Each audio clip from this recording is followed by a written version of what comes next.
Всем привет, с вами Лилия Степанова, и это видеоурок масляной живописи. Сегодня вместе мы напишем с вами приятный и легкий в написании натюрморт в технике а-ля Прима. Работаем масляными красками. Нам понадобятся сегодня следующие цвета: серые, телесные, желтая лимонная, можно желтую среднюю, оранжевая, алая, зеленая оливковая, либо зеленая травяная, ультрамарин, индиго, немного фиолетовой, немного небесный голубой и белила. Работаем кистями и с разбавителем без запаха. Формат сегодня 60 на 60, квадрат, очень удобно для перенесения пропорций. Начнем с наброска. Возьму небольшую кисть, работаю серым нейтральным цветом, разметим вспомогательные, центральные, вертикальную, горизонтальную оси. Разбавленной жидкой краской с помощью разбавителя, легкой пунктирной линией, жестко и толсто не наводите.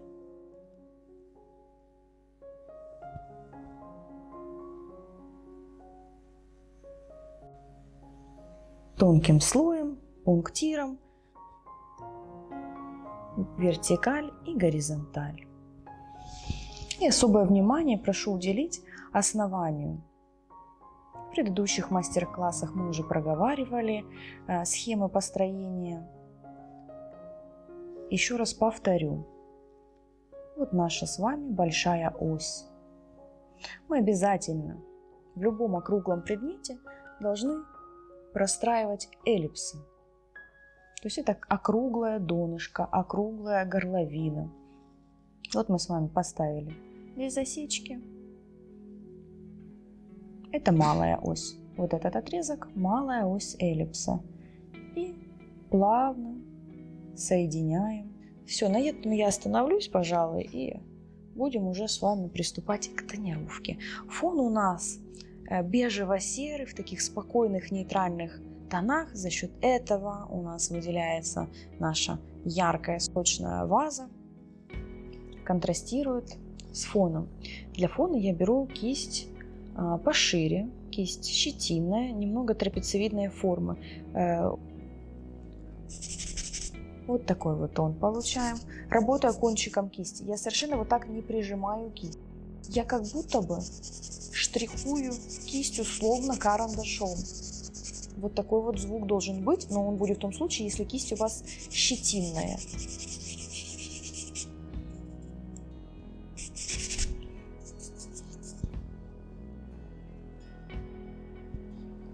Набираю ультрамарин и индиго. Хороший такой красивый, густой, темный цвет.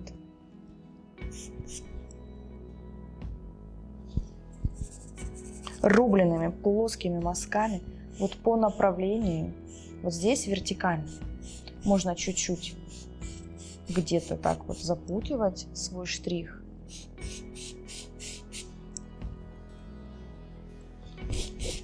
Не стремимся идеально однотонным покрывать. Вы можете добавить чуть-чуть, где-то, например, ультрамарина больше.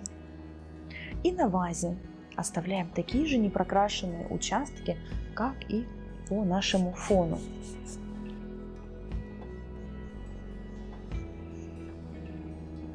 Чистый, красивый, сочный желтый выкладываю первым на белый холст, чтобы эта краска горела. Затем смешаю желто-оранжевый тон. Ярче надо.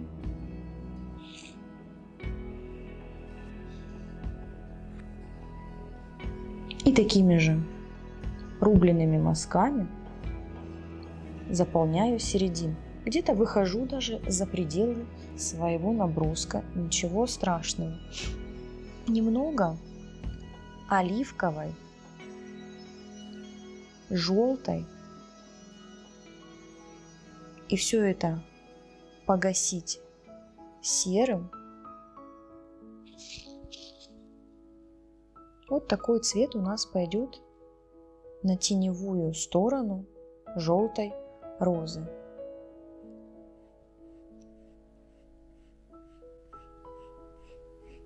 Вот такими несколькими движениями мы с вами определили цвет, местоположение, поворот.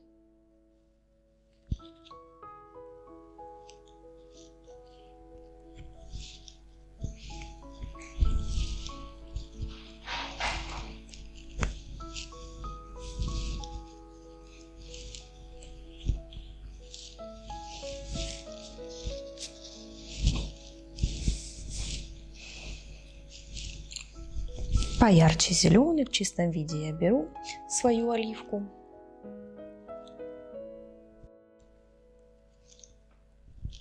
Подобавляю еще разнообразие зелени.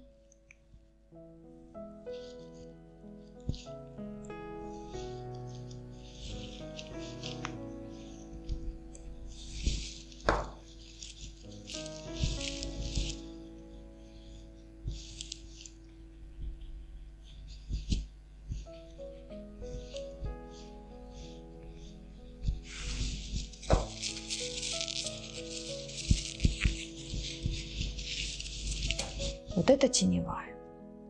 Такой же цвет переносим вот на этот бочок. Тоже есть уклон. Внимательно следим. Немного можно вот так растрепать эту линию. Вот. Этот цвет пускаем вот так по ребру. И здесь чуть-чуть его по внутренней линии. Вот наружная есть линия. И таким образом образовалась толщина края пиалы. Вот на этом этапе отходите, посмотрите, достаточно ли цвета, достаточно ли движения, достаточно ли мазков. Проанализируйте, чтобы не переборщить. Но если же вдруг вы видите, что мало недостаточно, очень внимательно себе все спланируйте, куда еще положить цвет. Не наугад, вот прям спланируйте. Отойдите 5 минут, понаблюдайте за работой и постарайтесь наперед увидеть те мазки, те движения, которые вы добавите.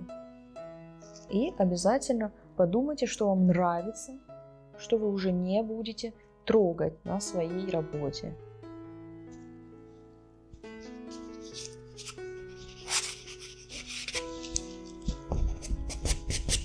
Но тоже такие же размашистые движения. Можно и зелень. Вот он такой густой, сочный мазок. Может быть, что-нибудь бросим такое густенькое на столешницу. Разбавитель не набирайте, берете краску в чистом виде, возьмите на кисть 2-3 оттенка, чтобы мазок сразу получался вот такой вот пестрый, красочный. И в одном прикосновении у вас сразу все получалось, и полутона, и свет.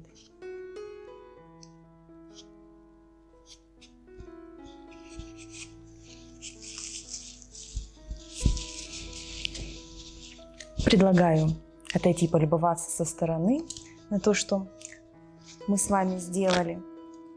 Дать глазам немного отдохнуть.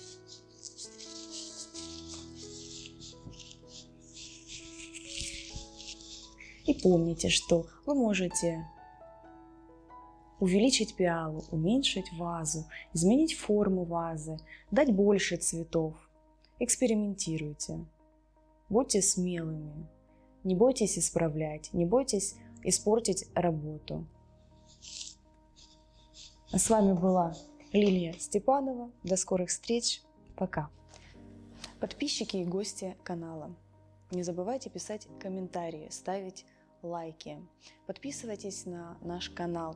Не забывайте нажимать колокольчик, будете в курсе выхода всех новых видео. Также, чтобы приобрести полную версию этого видеоурока, заходите по ссылке в описании или в подсказках в верхнем левом углу. Приглашаю вас посетить сайт моей авторской галереи, ссылка в описании или в подсказках. А спонсором выпуска этого видеоурока является интернет-магазин товаров для художников Holst.pro. Здесь вы можете приобрести все самое необходимое для своего творчества. До скорых встреч! С вами была Лилия Степанова. Пока!